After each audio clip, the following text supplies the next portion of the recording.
Muy buenos días, que Dios te bendiga. Gracias le damos al Señor por otro día más de vida.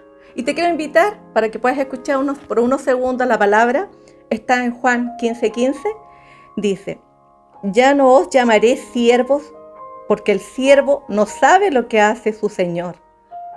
Pero os he llamado amigos, porque todas las cosas que oí de mi Padre os las he dado a conocer. Amigo es una relación cercana. Amigo es una relación de amor, de cariño. Y esa es la relación que el Señor quiere tener contigo y conmigo. Quiere estar cercano a ti en todas las circunstancias. Lo que tú puedas estar viviendo en este momento, Él va a estar contigo. Él no te va a dejar solo. Te invito a orar por unos segundos. Señor, agradecemos este día de vida. Agradecemos tus misericordias que son nuevas cada día. Perdone todas nuestras faltas, todas nuestras maldades, y entregamos este día en honor y honra a su nombre. Le pedimos al Espíritu Santo que tome el control de todas las cosas y que haga algo muy especial en este día, en cada corazoncito que hoy día se ha conectado. Te damos las gracias, mi Señor, en el nombre de Jesús. Amén. Amén. Y ahora te invito a escuchar la palabra.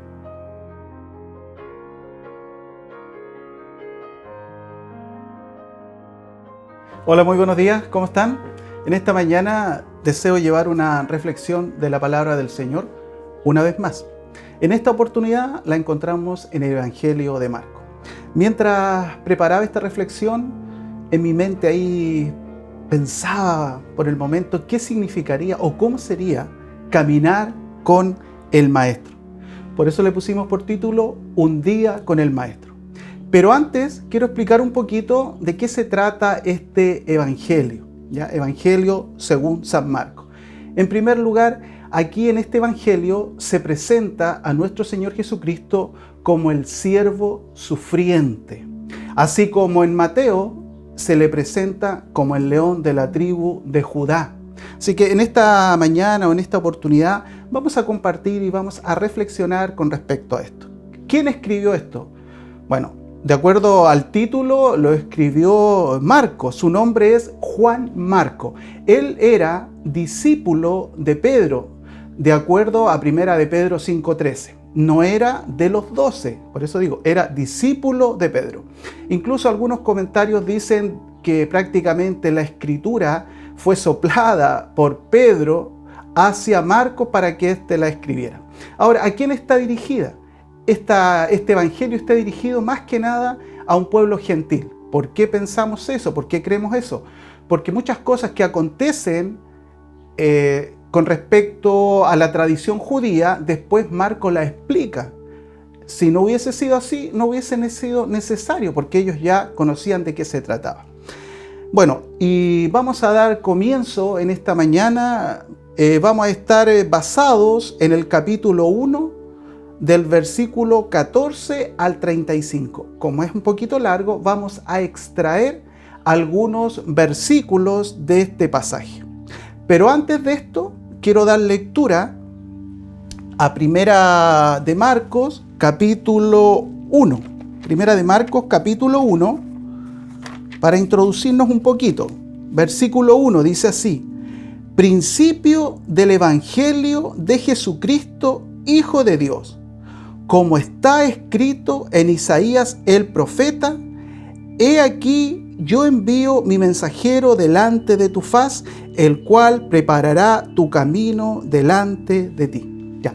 Este es el inicio del Evangelio. ¿Sí? Acá está diciendo la Escritura: principio del Evangelio de Jesucristo, Hijo de Dios, como está escrito en Isaías el profeta. Pero quiero decirte algo. Esto no está escrito ahí en Isaías el profeta, ¿ya? Esto está escrito en Malaquías 3. En Malaquías 3 está hablando de esa parte ahí donde dice en el versículo 2. Ya después desde el versículo 3 en adelante ya ahí efectivamente empieza a hablar Isaías. Ahora, yo busqué una versión más antigua, una Reina Valera 1862, y ahí no nombra que fue escrito por el profeta Isaías. Dice ahí profetas, no lo nombra específicamente a él. Por eso, lo más probable, si tú buscas, porque el ideal, yo te quiero no sé, aconsejado decirte esto en esta mañana. Cada vez que en el Nuevo Testamento se mencione algún libro del Antiguo Testamento, tú tienes que ir a ese libro y buscarlo. Bueno, y al hacer esto, yo no lo encontré en Isaías. Entonces por eso empecé a buscar y me di cuenta que esto efectivamente aparece en Malaquías, el versículo 2. Ya, eso es el introductorio. Ahora vamos a ir en sí al tema de esta mañana, que lleva por título Un día con el Maestro. Ya dijimos que Marcos era discípulo de Pedro. Vamos a fijar nuestros ojos en el capítulo 1 del versículo 14 y 15, que lleva por título ahí Jesús predicaba. Por eso le pusimos Un día con el Maestro. Vamos a rescatar lo que Dios o lo que Jesús hacía durante un día normal para él. Dice así: después que Juan fue encarcelado, Jesús vino a Galilea predicando el evangelio del reino de Dios. Marcos 1:15 diciendo: el tiempo se ha cumplido y el reino de Dios se ha acercado, arrepentidos y creed en el evangelio. Bueno, en esta pequeña porción de la escritura hay muchas palabras aquí que resaltan. Por ejemplo, ¿cuáles? Predicación, número 1. ¿Qué otra cosa? Evangelio, reino de Dios, el tiempo se ha cumplido, arrepentidos, creed. Realmente en estos dos versículos encierra mucho del contexto cristiano. Y me gustaría, aprovechando antes de seguir con el tema, hacerte una invitación. Me gustaría invitarte a una célula familiar que realizamos los días martes a las 19:30 horas. Y de ahí vamos a hablar de estas palabras, por ejemplo, qué significa evangelio, qué significa arrepentimiento, qué significa perdón, qué significa confesión. Así que si tú quieres participar de esta célula familiar, quedas gratamente invitado siempre y cuando no estés participando activamente en otra célula. Continuamos. Entonces dice ahí que una vez que, después que Juan fue encarcelado, recuerda lo que pasó con Juan, le cortaron la cabeza, ¿cierto? Jesús vino a Galilea predicando el evangelio del reino de Dios. ¿De quién predicaba entonces Jesús? Dice, él predicaba el evangelio ¿de quién? De Dios, del reino de Dios.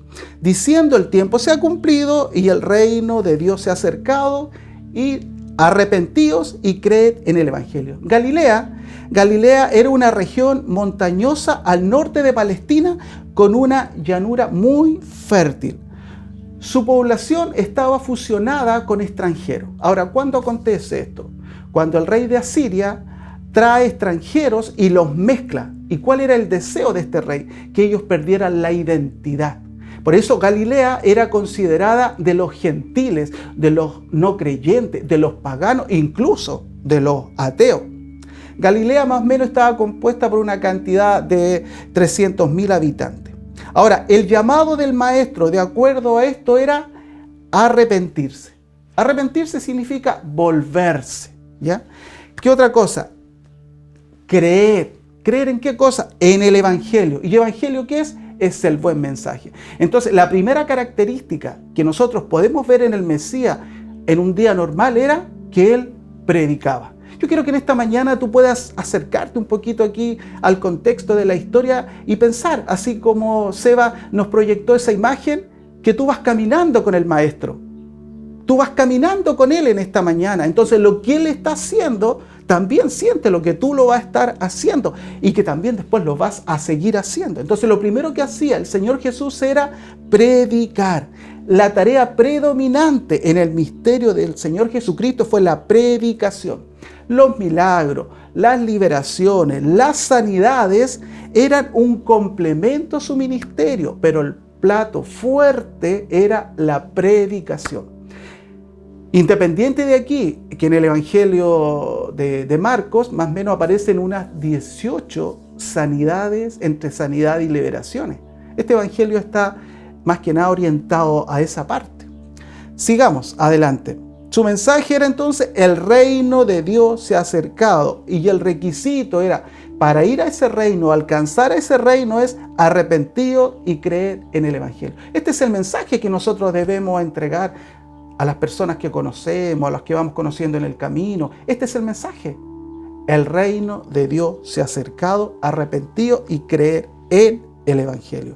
Ahora, ¿Qué es lo importante acá? ¿Qué estaba haciendo Jesús? Jesús en este momento estaba cumpliendo tanto la labor de Moisés, el dador de la ley, y también del profeta Elías. ¿Se acuerdan cuando él aparece ahí y dice que apareció Moisés y Elías hablando con él? Bueno, él cumple ambas funciones, tanto la palabra escrita como el mensaje profético de la venida del Señor Jesucristo.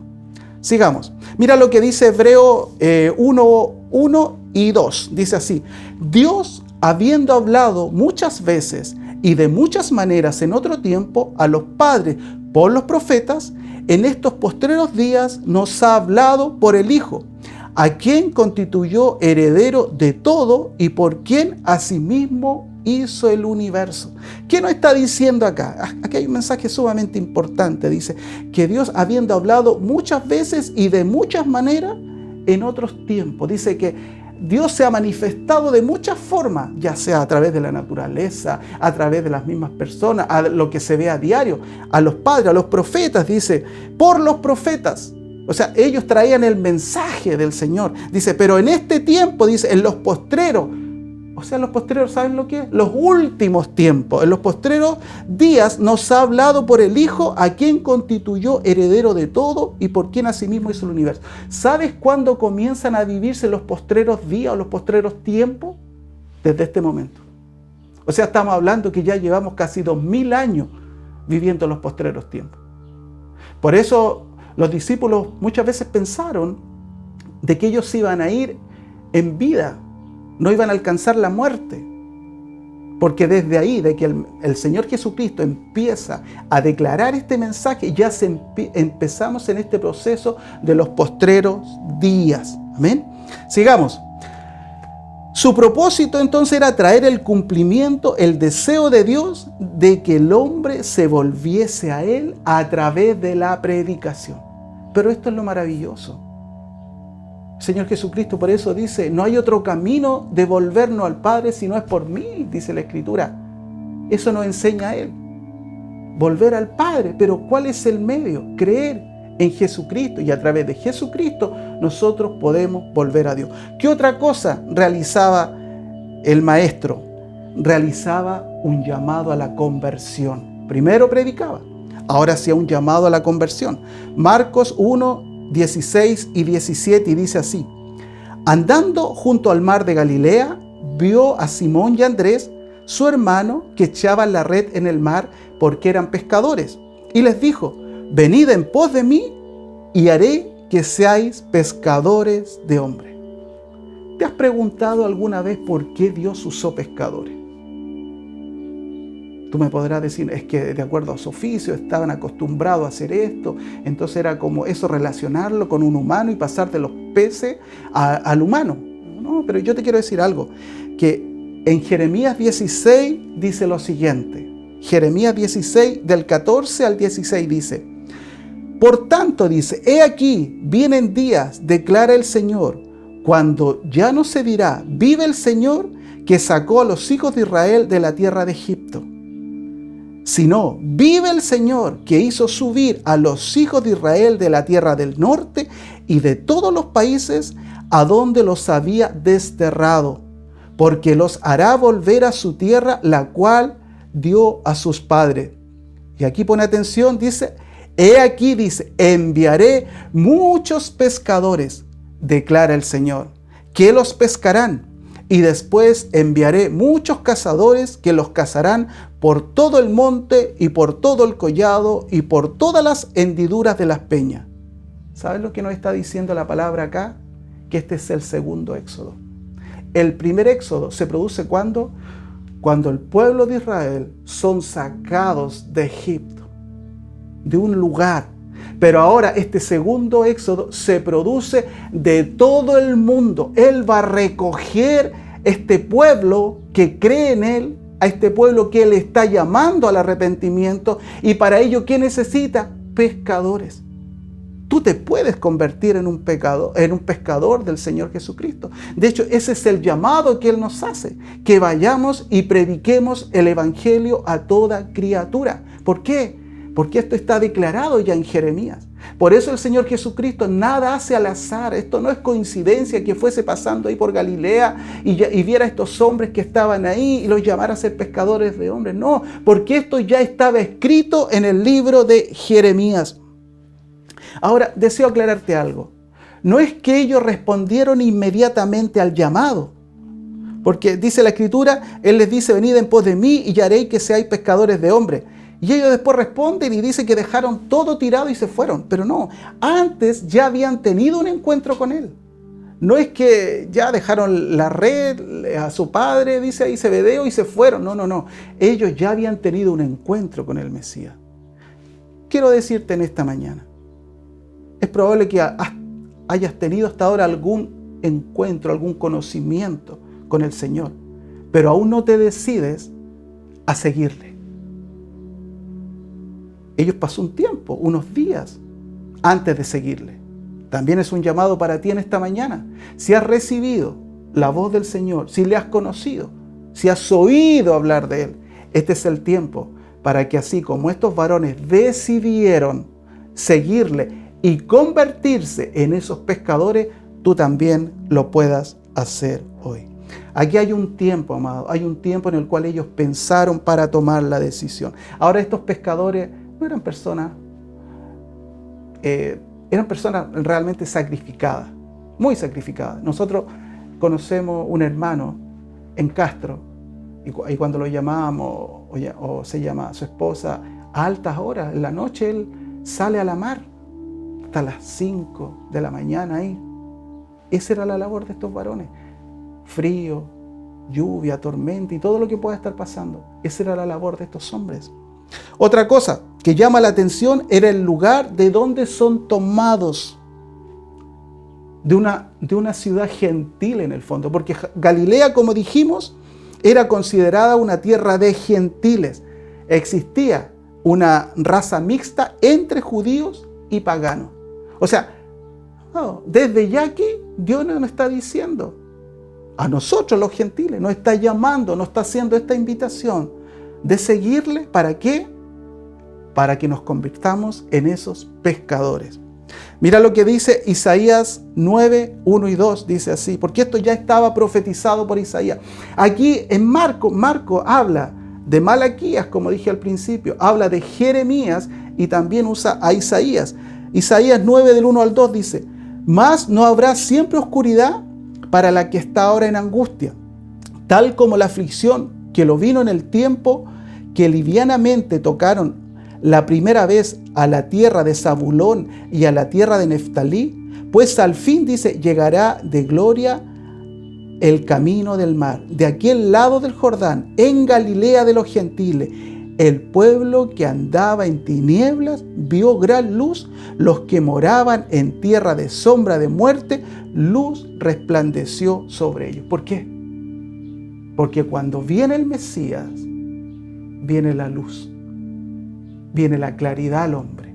Porque de eso dice que esta ciudad estaba en tinieblas. Todo aquel que no tiene a Cristo en su corazón, que no se transforma en un seguidor del Mesías, está en tinieblas. Pero acá, ¿qué nos está diciendo? Que como vino la luz, esa luz resplandeció sobre Galilea. Lo mismo puede pasar contigo. Si viene la luz del Mesías, tú vas a resplandecer porque la claridad que Él trae a tu vida borrará toda tiniebla. Entonces, ¿qué dijimos primero? Jesús predicaba. ¿Qué otra cosa hacía? Hacía el llamado a la conversión. Recuerda que estamos caminando con el Maestro. Es como que tú fueses caminando al lado de Él y ves lo que Él está haciendo. Llamó a estos hombres ahí. Tú también vas con Él viendo que ellos vienen, dejan todo botado. Ahora, ¿qué otra cosa hacía? Enseñaba. Marcos 1:21 dice, y entraron en Capernaum en los días de reposo. Entrando en la sinagoga, enseñaba. Aquí había algo, existía, aquí no sé si todavía, pero existía una libertad para leer la Escritura o explicarla. ¿Cómo se hacía esto? Había una persona encargada del rollo, iba, se tomaba el rollo, se tomaba una lectura y se compartía. Eso se hacía en ese momento. Ahora, la práctica actual que nosotros tenemos, que uno habla y los demás escuchan, eso en ese tiempo no era así. Esto fue más instaurado por Roma, porque en esa oportunidad ellos podían tomar la Escritura, leerla y compartirla, como lo hizo el Señor Jesús cuando entró a la sinagoga. Cuando leyó la Escritura, lo cerró y se sentó y listo. Y todo dice, los ojos quedaron en él. Bueno, esto es la misma forma.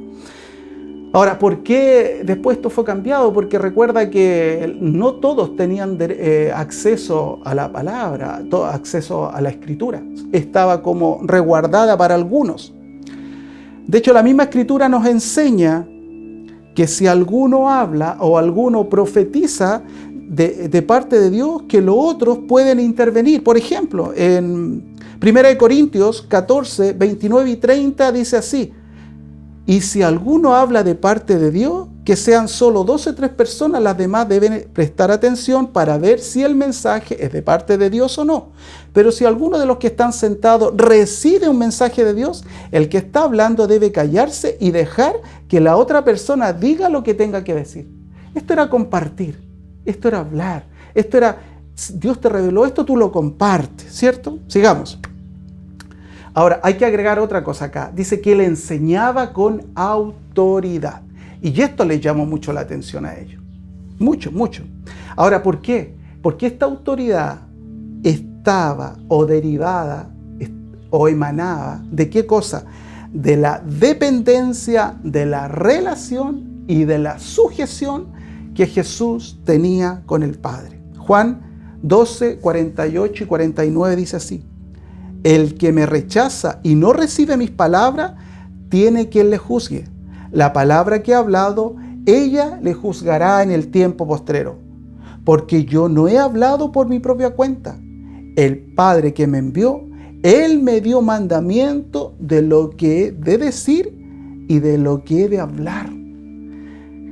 Todo esto que el Señor Jesús hablaba, ¿era por qué? Porque el Padre se lo había comunicado. Dice, tanto lo que decía como lo que hablaba, no era algo que espontáneamente él lo dijera, no, él ya había tenido esta relación, esta comunicación permanente con el Padre. Por eso les llama mucho la atención cuando Jesús dice, pero oísteis que fue dicho, pero yo os digo, o sea, en mí se cumple esto. Ustedes escucharon, oísteis que por los profetas se dijo esto, lo otro, pero yo os digo, ¿por qué? Porque yo tengo esa autoridad emanada del Padre para que esto que ha estado escrito por tanto tiempo, ahora se cumpla.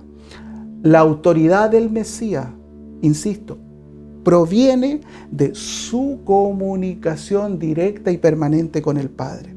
Entonces dijimos, el Señor Jesús, ¿qué hacía? Predicaba, llamaba a la conversión, enseñaba. ¿Qué otra cosa? Expulsaba demonios y liberaba. Expulsaba demonios y liberaba.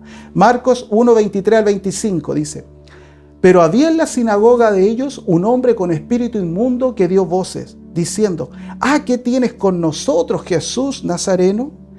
¿Has venido para destruirnos? Sé quién eres, el Santo de Dios. Pero Jesús le reprendió diciendo, cállate y sal de él. Ahora, ¿sabes qué nos llama la atención acá? Que este hombre estaba en la sinagoga. Cuando el Señor Jesús empieza a hablar, este hombre se empieza a manifestar. Podemos decir que a lo mejor era un religioso. O probablemente nos encontramos con un endemoniado oculto.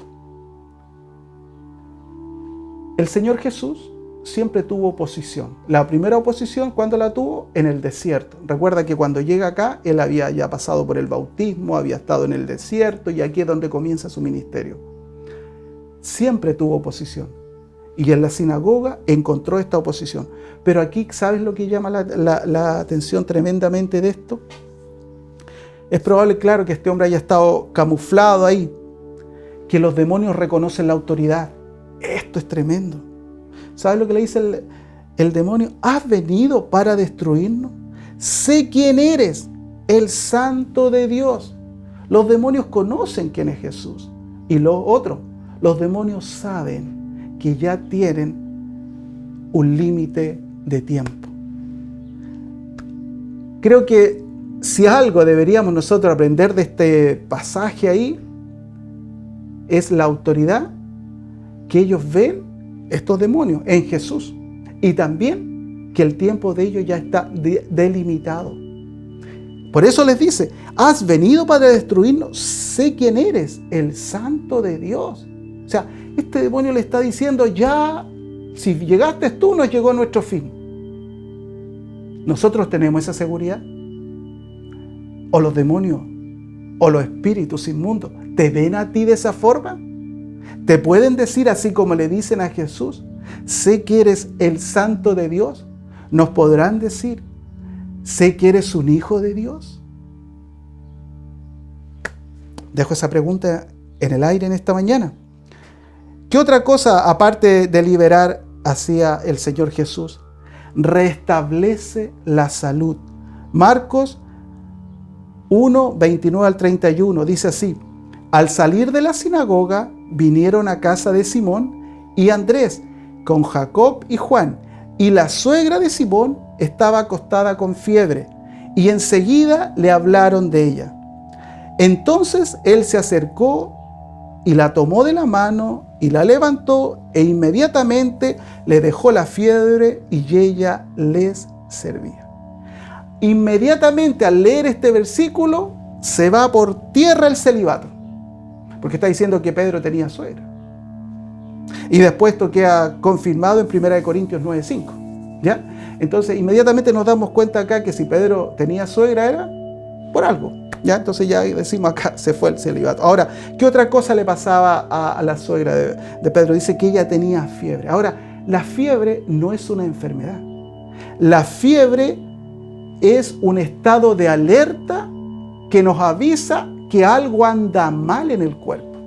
Eso nos está diciendo la fiebre. Puede ser una infección, cualquier cosa, pero en sí no es en sí la enfermedad. ¿Qué hizo el Señor Jesús de acuerdo a esto? Dice la Escritura ahí que el Señor Jesús en Lucas 4:39 dice: e inclinándose hacia ella, reprendió la fiebre, y la fiebre la dejó, y levantándose, ella al instante le servía. ¿Sabes por qué Porque reprender significa corregir, reprender significa amonestar. ¿Sabe por qué amonesta la fiebre? ¿Por qué corrige la fiebre? ¿Por qué expulsa la fiebre? Porque le está diciendo: fiebre, tú ya no eres necesaria en el cuerpo de esta mujer porque yo ya la sané. Por eso te estoy diciendo, la fiebre no es una enfermedad, es un estado de alarma del cuerpo. Entonces Jesús, por eso reprende la fiebre. Porque al momento de que llega Jesús, ahí donde está la suegra de Pedro, ella es sanada inmediatamente. Entonces después viene el maestro y le dice: ya fiebre, sal de acá, ¿qué estáis haciendo si ella ya no está enferma? Por eso reprende la fiebre. Y le dice: ya, no eres necesaria. Sigamos. Entonces dijimos que el Señor Jesús también sanaba o restauraba la salud. Ahora, ¿qué es lo maravilloso de acá? Dice la Escritura que ella inmediatamente, una vez que es restaurada, se levanta a servirles. Y esto nos enseña, hermano. Nos entrega un gran ejemplo. No basta con que tú le digas: gracias, Señor, porque me sanaste. Gracias, Señor, porque obraste en mi hijo. Gracias, Señor, porque obraste en mi trabajo. Gracias, Señor, porque obraste en esto. No. ¿Qué deberíamos hacer? Preguntarle al maestro: Señor, ¿para qué te soy útil? Ella inmediatamente supo cuál era el propósito que tenía ahí en la casa: atenderle, servirle. Y eso es lo que nosotros tenemos que pensar. Cada vez que el Señor hace algo en nuestras vidas, nosotros estamos en deuda con Él. Y de hecho, desde el momento que hemos sido salvados, estamos en deuda. Y nuestra pregunta debería de ser: Señor, ¿en qué te somos útiles? ¿Para qué te somos buenos? Recuerda, la sanidad restaura la vida para su servicio. No solamente para que sigas comiendo lo que quieres, para que sigas haciendo lo que sigas haciendo antes. No. Cuando tú eres sanado, cuando tú eres restaurado, ¿es para qué? Para que tú te pongas a su servicio. Por eso eres sanado. Todo lo que realiza nuestro Señor Jesucristo en la vida del hombre es para que seamos parte de su obra. En este caso, la suegra de Pedro fue sanada e inmediatamente se dispuso al servicio para atenderle. Tenemos el caso también, ¿te acuerdas de la mujer del pozo? Esa que había tenido 5 maridos. Y cuando llega el Mesías ahí, ¿y qué hace ella? Va y le comenta a su comunidad.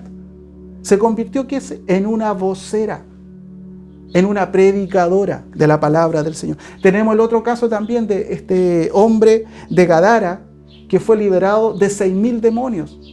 ¿Y qué pasa con él? Este hombre va y predica a 10 ciudades gentiles. Entonces, una vez que tú eres restaurado, una vez que tú eres sanado, una vez que tú recibes el favor del Señor, tú tienes que decir: Señor, ¿para qué te soy útil? No seguir en la misma condición. ¿Y qué otra cosa nos muestra todo esto, amado?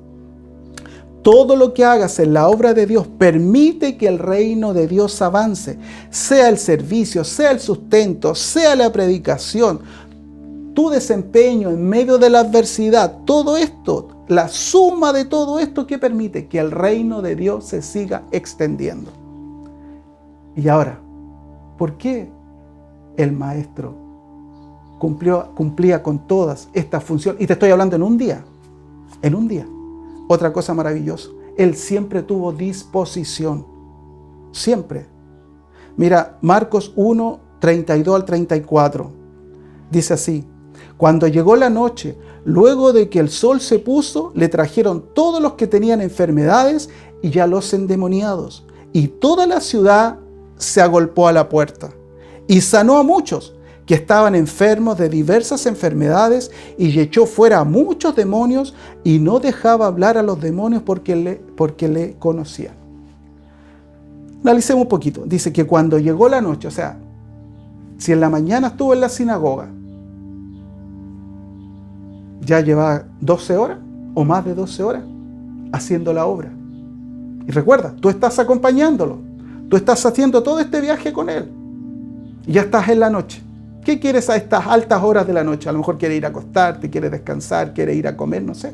Pero dice la Escritura que cuando llegó la noche, luego que el sol se puso, o sea, era bien oscuro, le trajeron todos los que tenían enfermedad y a los demonios. Y dice, se los trajeron. Él no fue, él se los trajeron. ¿Y qué hizo? ¿Él los rechazó? No.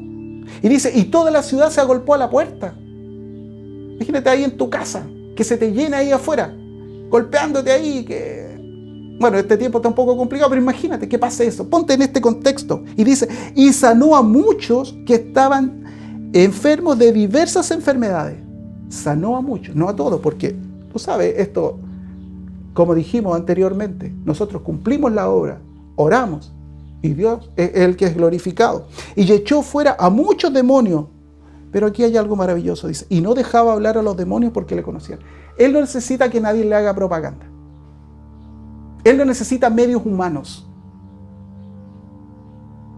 No podemos confundir lo santo con lo profano. Él no necesitaba que los demonios hablaran de él. No, por eso los callaba. Cállense ustedes, no tienen por qué hablar. Y a veces empleamos cosas que son profanas para honrar a Dios, y eso no debería ser. Y acá esto es importante. Él no quería barra de nadie. Él no quería que nadie Él venía a cumplir una labor, tenía una tarea específica que cumplir, y esa era lo más importante. Entonces él tenía una disposición, dice que ya era oscuro, el sol se había ya escondido, y él le traían enfermos, endemoniados, y eran sanados, otros eran liberados. La disposición de una persona, lo busqué y dice que se refiere al estado de anímico para hacer algo a corto o largo plazo. Proverbios 16:1 dice, del hombre son las disposiciones del corazón, más de Jehová la respuesta de la lengua. De ti depende orar, de ti depende predicar, de ti depende enseñar a otro, pero el resultado lo otorga Dios a través de la obra del Espíritu Santo. Lo importante acá es estar dispuesto. Esto es lo que marca la tarea de cada creyente. En un día, el Señor Jesús hizo todas estas cosas. En un día hizo todas estas cosas. Un caminar con el Señor, un día con el Maestro. Y te cuento algo, encontramos el secreto. ¿Sabes cuál era su secreto? Marcos 1:35 dice así: Levantándose muy de mañana, siendo aún muy oscuro, salió y se fue a un lugar desierto y allí oraba. ¿A qué hora se habrá acostado el día anterior? 11, 12. Y dice que al día siguiente, dice, a la mañana siguiente, siendo aún muy oscuro, 4 de la mañana, salió y se fue a un lugar desierto y ahí oraba. 2 cosas importantes. Para poder cumplir con todo lo que Él hizo, para poder transformarte o convertirte en un hombre o en una mujer que haga avanzar el reino de Dios, ¿sabes qué tienes que tener? Momentos de intimidad. Solo con Él. Solo con Él. Dice que Él se apartó, se fue a un lugar, diciendo aún muy oscuro, salió y se fue a un lugar desierto, solito, que nadie lo viera, que nadie lo escuchara. Se arrancó ahí. Imagínate, Él quería estar solo. ¿Y qué hacía ahí? Y allí oraba. Ahí era fortalecido, ahí recibía comunión, ahí recibía fuerza, ahí volvía a levantarse para continuar al otro día. Ese es el secreto. Y ese es el secreto. También es nuestro secreto. Cuando tú tienes intimidad, cuando tú le buscas, cuando tú te apartas, cuando tú oras, recibes fuerzas para continuar. Y todo lo que pasó el día anterior se fue. Él, imagínate lo que hizo el día anterior, predicó, llamó a la conversión, sanó, liberó, enseñó. ¿Qué no hizo el Señor? Pero al otro día es fortalecido en la presencia del Señor. Orar, una definición dice esto: comunión con Dios que consiste generalmente en alabanza, gratitud y o súplica. La oración presupone la fe que Dios existe y que está interesado en nosotros, y como dice la palabra, que es galardonador de los que le buscan. Cada vez que tú buscas al Señor, tú vas a ser premiado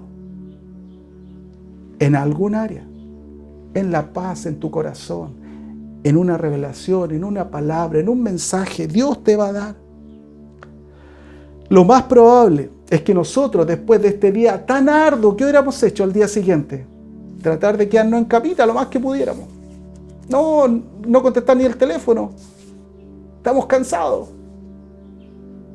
Pero ¿dónde estaba la fortaleza? La fortaleza de Jesús, de nuestro Maestro, no estaba en el dormir. La fortaleza del Mesías estaba en la comunión con el Padre. Y esa también debe ser nuestra fortaleza. Por más días agotadores que tengas, tienes que fortalecerte en Él.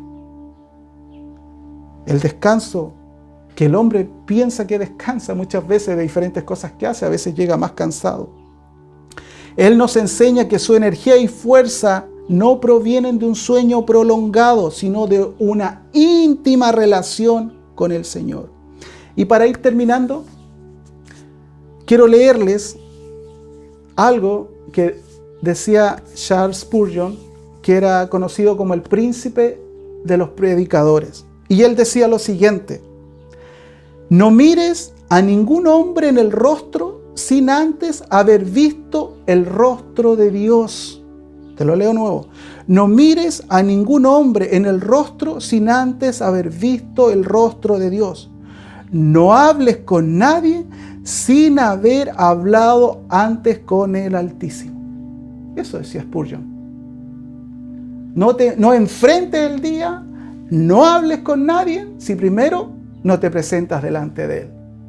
Y ese debería ser la enseñanza o el mensaje para cada uno de nosotros en esta mañana.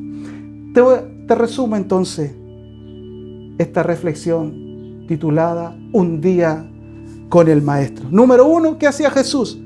Predicaba. Recuerda que íbamos caminando con Él en este tránsito que hicimos hoy. ¿Qué otra cosa? Llamaba a la conversión, enseñaba, expulsaba demonios o liberaba, sanaba. ¿Recuerda? ¿Qué otra cosa? Lo más maravilloso, Él nunca se quejó. tenía una disposición. Por eso dijimos ahí que del hombre son las disposiciones del corazón. Pero la respuesta a lo que tú estás pidiendo es del Señor. ¿Qué otra cosa? El secreto. Y el secreto es la oración.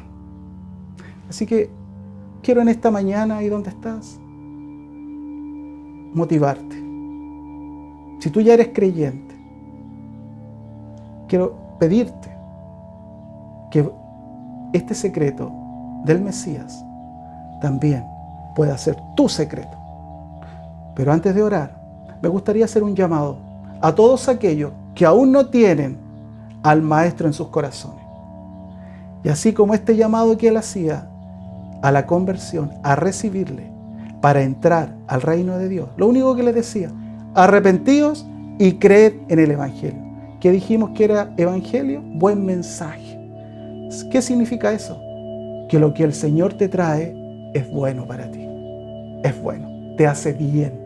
Así que si aún no tienes a Cristo en tu corazón, o si tú necesitas reconciliarte con el Señor, te voy a pedir que ahí donde estás puedas cerrar tus ojos en esta mañana y vamos a orar y vamos a pedir al Espíritu Santo, porque Él es el que convence de pecado, de justicia y de juicio, pueda estar obrando en tu corazón en esta hora.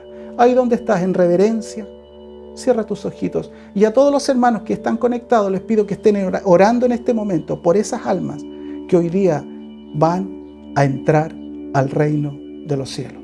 Ahí donde estás. Padre, en el nombre de Jesús, repite después de mí: en esta mañana reconozco mis pecados y reconozco que solo a través de Jesucristo puedo ser perdonado. Te pido, Señor, en el nombre de Jesús, que puedas recibirme como tu Hijo y pueda ser parte de la familia de Dios.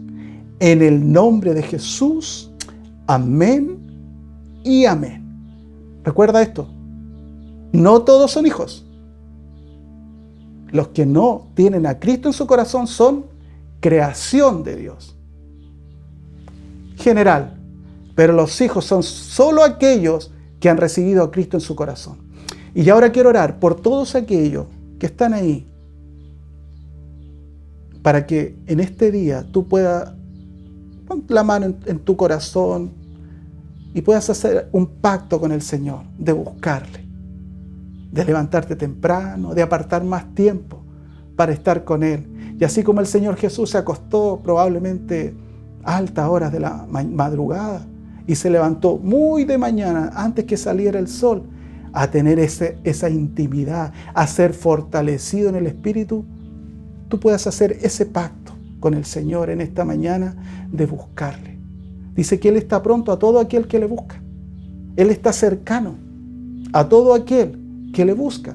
Así que ahí donde estás, pon tu mano ahí en tu corazón. Si es que quieres hacer esto y te quieres comprometer delante de Él, y aunque puedas estar pensando: muchas veces lo he intentado y no he podido continuar, yo te digo que en el nombre de nuestro Señor Jesucristo y con la obra del Espíritu trabajando en ti, y sobre todas las cosas, con la disposición que tú tengas, vas a poder conseguirlo. Padre, oro en esta mañana por todos aquellos creyentes que luchan, Dios mío, por tener más intimidad con el Señor. Y también por todos aquellos que no le han dado el valor que esto tiene, el secreto, el lugar secreto. Yo oro en esta mañana para que sean fortalecidos en el poder de tu Santo Espíritu, Señor, en esta hora. Y que usted comience a conquistar sus corazones, y que desde ya y donde están viendo, Señor, esta transmisión, Señor, ahí en sus casas, en sus hogares, donde se encuentre, Padre, que el Espíritu Santo los toque ahí donde están y sientan el deseo, el anhelo de buscarte, de apartarse, así como lo hizo el Señor Jesús, que se iba a un lugar desierto y allí oraba en la tranquilidad, en la soledad con usted. Y ahí donde están en los hogares, Señor, en el nombre de Jesús, Señor, comienza sus corazones, enciéndelos en este día, apasionalos, Señor, con tu hermosa presencia. Siembra en ellos esa inquietud en el nombre de nuestro Señor Jesucristo, y que desde ya y donde están se estén parando y buscando un lugar, un refugio ahí en el hogar, Señor, donde orar, donde buscarte, donde buscar tu rostro, Señor. Todos los que han estado inquietos, todos los que han entrado en dudas y cosas, Señor, en el nombre de nuestro Señor Jesucristo, hoy día sean fortalecidos en el poder de tu Santo Espíritu, Señor, en esta mañana, Dios. Dios mío, concede, por favor, concede. Tu palabra nos dice que usted pone el querer como el hacer por su buena voluntad. Yo le pido, Señor, que ponga ese querer de buscarle, que ponga ese querer en sus corazones, y también, Dios mío, ese deseo de ir, Dios mío, de buscar ese lugar para estar con usted. Señor, le doy muchas, muchas gracias.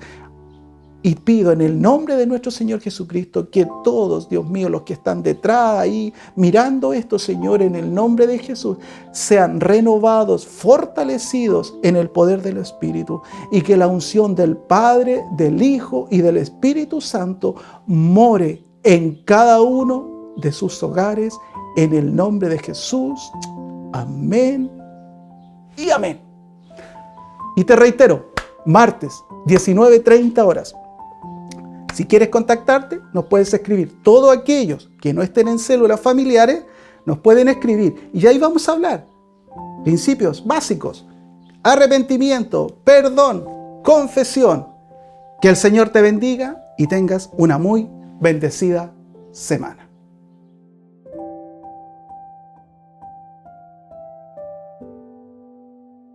Le damos gracias al Señor por su palabra, por ser tan cercano. Y ahora te invito a escuchar por unos momentos gratitudes al Señor. La primera viene de Copiapó, de una bebé que hemos estado orando desde el mes de septiembre, tiene 6 meses, para que el Señor abriera la puerta ahí en Santiago, para que la pudieran atender, y también los medios económicos. Gracias al Señor, todo eso pudo realizarse, y a la bebé la operaron de una cardiopatía congénita intraventricular, y salió de alta, y ahora solamente tiene que ir a controles. Bendecimos al Señor por haber guardado a esa bebita. La segunda viene de Paipote. Estamos orando por un varón desde el mes de julio. Él tenía problemas de tiroides, también problemas sus caderas, estuvo muy mal, mucho tiempo en cama, y gracias al Señor ya le hicieron la primera operación de tiroides. Ahora está ahí en su casita, fortaleciéndose, recuperándose, y le agradecemos al Señor por esa primera operación donde él pudo salir, este varón, bien. La tercera viene de Viña del Mar. Una dama va al hospital con dolores intensos de cabeza y encuentran que ella tiene, el diagnóstico es derrame cerebral. Gracias a Dios que ya en este mes de octubre ella ya está bien, ya salió de esa dificultad y se encuentra ahí disfrutando de la familia. Y el 4 viene de España. Desde el mes de septiembre hemos estado orando por una dama que le encontraron un bulto en su útero, y gracias al Señor le hicieron la biopsia, y esta biopsia salió buena. Le agradecemos al Señor tus bondades, agradecemos el habernos escuchado, y si tú tienes alguna petición ahí, hazla llegar o entrégasela ahí donde tú estás al Señor. Yo estoy segura, confiada de que el Señor te va a escuchar. Que Dios te bendiga y que tengas una preciosa semana. Bendiciones.